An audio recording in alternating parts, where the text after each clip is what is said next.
ഓം ശാന്തി. ഹിമാലയത്തിന്റെ താഴ്വരയിൽ സത്പുര എന്നു പേരുള്ള അതിസുന്ദരമായൊരു ഗ്രാമം.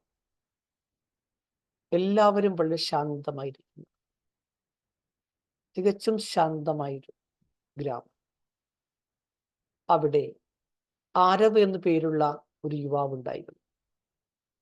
കുട്ടിക്കാലം മുതൽ തന്നെ സാധന, സേവ മുതലായ കാര്യങ്ങളിലെല്ലാം അവൻ ആകൃഷ്ടനായിരുന്നു. അപ്പൊ അതുകൊണ്ട് തന്നെ അവന്റെ മനസ്സിൽ എപ്പോഴും ഒരു ഉണ്ടായിരുന്നു. എനിക്ക് എന്തെങ്കിലുമൊക്കെ സമൂഹത്തിന് വേണ്ടി ചെയ്യണം. പക്ഷെ അവന്റെ ക്വസ്റ്റ്യൻ ഇതായിരുന്നു: എന്ത് സേവനമാണ് ഞാൻ ചെയ്യേണ്ടത്? സേവനത്തിന്റെ മാർഗം അത് കർമ്മമാർഗത്തിലൂടെയാണോ അതോ ധ്യാന മാർഗത്തിലൂടെയാണോ നടത്തേണ്ടത്? ഏത് രീതിയിലാണ് ഞാൻ എൻ്റെ സേവ ചെയ്യേണ്ടത്? ധാരാളം സോഷ്യൽ ആക്ടിവിറ്റീസിൽ മുഴുകിയാൽ അത് സേവയാകുമോ? അതോ അല്ലെങ്കിൽ ഏതെങ്കിലും തരത്തിലുള്ള സാധനകൾ, ധ്യാനം, സമാധി മുതലായ കാര്യങ്ങളിലൂടെയാണോ ചെയ്യേണ്ടത്? ഒരു ആശയക്കുഴപ്പം അവന്റെ മനസ്സിലുണ്ടായി.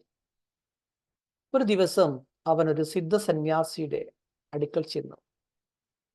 ആ സന്യാസിയുടെ പേര് വിമുക്താനന്ദ് എന്നായിരുന്നു.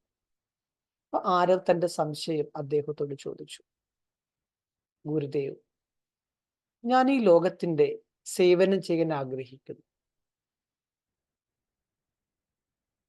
ഞാൻ കർമ്മം ചെയ്ത് അതുതന്നെ സേവനമായി തീർക്കണോ? അല്ലെ കർമ്മത്തിലൂടെ സേവനം ചെയ്യണോ?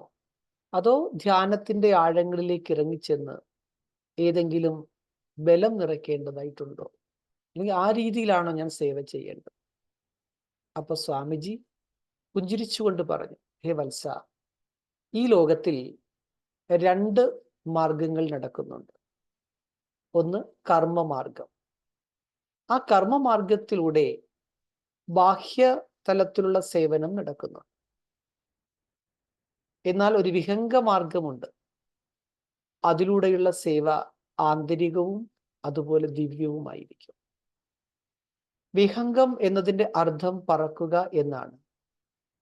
ഏതുപോലെ ഒരു പക്ഷി ഭൂമിയിൽ നിന്നും പറന്നുയർന്ന് മറ്റു സ്ഥലങ്ങളിലേക്ക് പോകുന്നു, അതുപോലെ സാധകൻ ധ്യാനം, സമാധി, പ്രാർത്ഥന എന്നീ അവസ്ഥകളിലൂടെ പറന്ന് തന്റെ ലക്ഷ്യത്തിലെത്തുന്നു. അവിടെ നിന്നും അല്ലെങ്കിൽ ആ വ്യക്തിയിൽ നിന്നും ഉണ്ടാകുന്ന അവരുടെ പ്രാർത്ഥന, അവരുടെ ശുഭസങ്കല്പം, അവരുടെ വൈബ്രേഷൻ മുഴുവൻ സൃഷ്ടിയുടെയും മംഗളത്തിനായുള്ള കാര്യങ്ങൾ നടത്തും. ഇത് കേട്ട് ആരവിന് അത്ഭുതമായി. ഒരു വ്യക്തി ധ്യാനത്തിലിരിക്കുന്നതിലൂടെ എങ്ങനെയാണ് ലോകത്തെ നന്നാക്കാൻ കഴിയുക? അപ്പൊ സ്വാമിജി പറഞ്ഞു: തീർച്ചയായിട്ടും സാധിക്കും. നോക്കൂ, ഒരു മുറിയില് ഒരു സ്ഥലത്ത് നിശബ്ദമായിരുന്നു കൊണ്ട് കത്തുന്ന ഒരു ചന്ദനത്തിരി നോക്കൂ. അതെവിടെയും യാത്ര ചെയ്യുന്നില്ല, ശബ്ദകോലാഹലങ്ങൾ ഉണ്ടാക്കുന്നില്ല. പക്ഷേ ആ അഗർബത്തിയിൽ നിന്ന് വരുന്ന സുഗന്ധം ആ മുറി മുഴുവനും വ്യാപിക്കുന്നു. അതിങ്ങനെ അന്തരീക്ഷത്തിലൂടെ അതിന്റെ സ്മെല്ലിങ്ങനെ പരക്കുന്നു. അതുപോലെ തന്നെയാണ് വിഹംഗ മാർഗത്തിന്റെ സാധന. തന്റെ ധ്യാനം, തന്റെ ശുഭചിന്തനം, പോസിറ്റീവ് തിങ്കിങ് അല്ലെ മുതലായിട്ടുള്ള ആ അവസ്ഥ മുഴുവൻ ലോകത്തിലേക്കും നമ്മുടെ ഉള്ളിലുള്ള പോസിറ്റീവ് എനർജിയെ പ്രസരിപ്പിക്കും. അപ്പോ ഈ ഒരു പ്രേരണ ലഭിച്ചതോടുകൂടി ആരവിന് തന്റെ ഗഹനമായ സാധനയുടെ മാർഗം അത് കരസ്ഥമാക്കണമെന്ന് ആഗ്രഹമുണ്ടായി. പുറമേ കർമ്മ മാർഗത്തിലൂടെ പലതും ചെയ്യാൻ സാധിക്കും, എന്നാൽ അതിനേക്കാൾ ഉപരി ധ്യാന മാർഗത്തിലൂടെയാണ് ഇത് ചെയ്യേണ്ടതെന്നുള്ള സത്യം ആരവ് തിരിച്ചറിഞ്ഞു. അങ്ങനെ കൂടുതൽ സമയം ധ്യാനത്തിലേക്കും പിന്നെ സ്നേഹം, പിന്നെ കരുണ ഇത്യാദി ഗുണങ്ങളിലേക്ക് മുഴുകാൻ തുടങ്ങി. അതുകൊണ്ട് ആ സമയത്തെല്ലാം ആരവ് തൻ്റെ ഗ്രാമത്തിന് വേണ്ടി മനസ്സാ സേവ ചെയ്യാൻ തുടങ്ങി. ശാന്തിയുടെ വൈബ്രേഷൻ കൊടുത്തു, സദ്ഭാവന നിലനിർത്തി ഉന്നതിയുടെ തരംഗങ്ങൾ ഉണ്ടാക്കി. ഇതെല്ലാം ആ ആളുകൾക്കിടയിലേക്ക്, ആത്മാക്കളുടെ മനസ്സിലേക്ക് സ്പ്രെഡാകാൻ തുടങ്ങി. അപ്പൊ ആളുകൾ പറയുകയാണ്, എന്താണെന്ന് അറിയുന്നില്ല, ഇവിടുത്തെ കാറ്റിന് പോലും എന്തോ ഒരു ദിവ്യത്വമുണ്ട്. അതായത് പറഞ്ഞു വന്നതിന്റെ സാരാംശം ഇതാണ്: ആരവ് തന്റെ വിഹംഗമാർഗത്തിലുള്ള സേവനം തുടങ്ങിക്കഴിഞ്ഞു. പുറമേ നോക്കുമ്പോൾ ഒരു വ്യക്തി ഒന്നും ചെയ്യുന്നില്ല, ശബ്ദങ്ങളൊന്നും ഉണ്ടാക്കുന്നില്ല. പക്ഷേ അവർ അവരുടെ ആത്മശക്തി കൊണ്ട് അത്രയും ഗ്രാമത്തിന്റെ പരിധികളില്ലാത്ത സേവനമാണ് ചെയ്യുന്നത്. അപ്പൊ പറഞ്ഞു വന്നതിന്റെ സാരാംശം, സേവ എന്നാൽ കേവലം കൈകൊണ്ട് ചെയ്യുന്നത് മാത്രമല്ല, ഹൃദയം കൊണ്ടും നമുക്ക് സേവ ചെയ്യാം, നമ്മുടെ ആത്മചേതന കൊണ്ടും സേവനം ചെയ്യാം.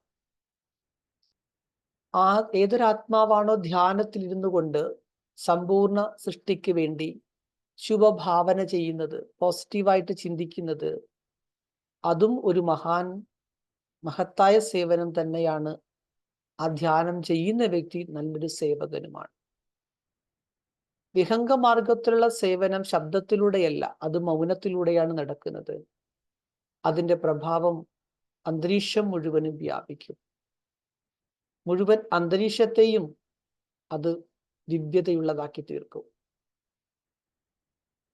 അതുകൊണ്ട് നമ്മൾ ഇതിൽ നിന്നും മനസ്സിലാക്കുന്ന പ്രേരണ, ഒന്ന്, സത്യമായ സേവാധാരിയാകും.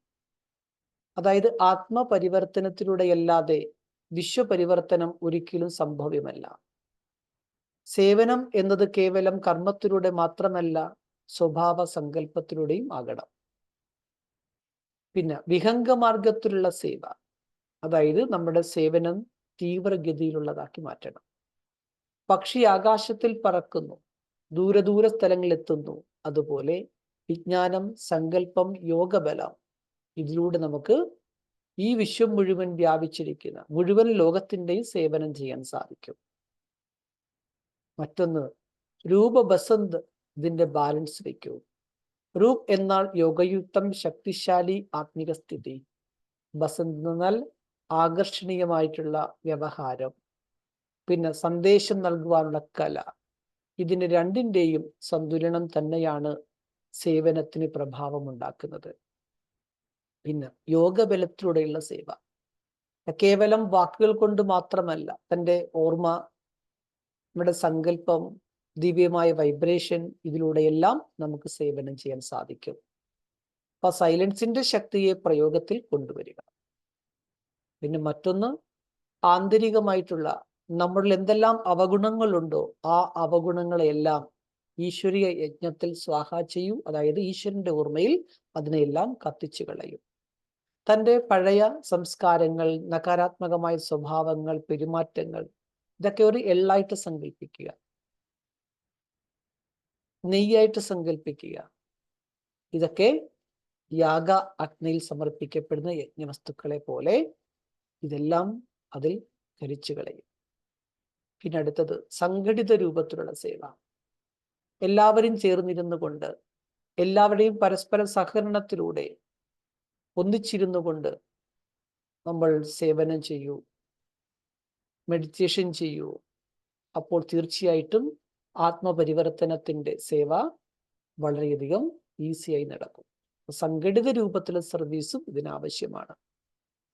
പിന്നെ ദൃഢമായ സങ്കല്പം, അതാണ് സഫലതയുടെ ആധാരമെന്ന് പറയുന്നത്. അല്ലെ, ഇപ്പോൾ നമുക്ക് മാറണം, മാറിയേ പറ്റൂ, ആ ചിന്തയുണ്ടാകും. അല്ലെ, എല്ലാവരും നന്നാകട്ടെ, ശരിയാകട്ടെ, എന്നിട്ടെല്ലാം ശരിയായിക്കോളും എന്നുള്ള ചിന്തകളെ മാറ്റി വെച്ചുകൊണ്ട് എനിക്ക് മാറണം എന്നുള്ള ദൃഢസങ്കല്പം എടുക്കൂ. അപ്പോൾ മാത്രമേ യഥാർത്ഥ സേവനം സംഭവ്യമാകൂ. പിന്നെ വിശ്വപരിവർത്തനം എന്ന് പറയുന്നത് ആത്മപരിവർത്തനത്തിലൂടെ മാത്രമാണ് നടക്കുന്നത്. അതായത് be the change you wish to see. നമ്മൾ എന്താണോ മാറണമെന്ന് ആഗ്രഹിക്കുന്നത്, എന്തായി കാണാൻ ആഗ്രഹിക്കുന്നോ, അതിൻ്റെ തുടക്കം ആദ്യം നമ്മളിൽ തന്നെയാകണം. എപ്പോഴാണോ നമ്മളിൽ സ്വയം നമ്മൾ ഓരോരുത്തരും ദിവ്യത കൊണ്ടുവരുന്നത്, അപ്പോൾ തീർച്ചയായിട്ടും മറ്റുള്ളവരെയും പരിവർത്തനം ചെയ്യാൻ കഴിയും. പിന്നെ വിഹംഗമാർഗത്തിന്റെ സേവനത്തിന് വേണ്ടി പുതിയ പുതിയ രീതികൾ അവലംബിക്കും. ക്രിയേറ്റീവ് ആകും നമ്മൾ. നമുക്ക് സയൻസിന്റെ ആവശ്യമുണ്ട്, മീഡിയയുടെ ആവശ്യമുണ്ട്, സങ്കല്പത്തിന്റെ ആവശ്യമുണ്ട്, ധ്യാനം, പിന്നെ സോഷ്യൽ മീഡിയ, ഇതെല്ലാം നമ്മൾ അത് ഉപയോഗിക്കണം. ഇതിൻ്റെ എല്ലാത്തിൻ്റെയും സമന്വിതമായ ഉപയോഗം ഇതും സേവനത്തിൽ പുതുമ കൊണ്ടുവരാൻ നമ്മളെ സഹായിക്കുന്നതാണ്.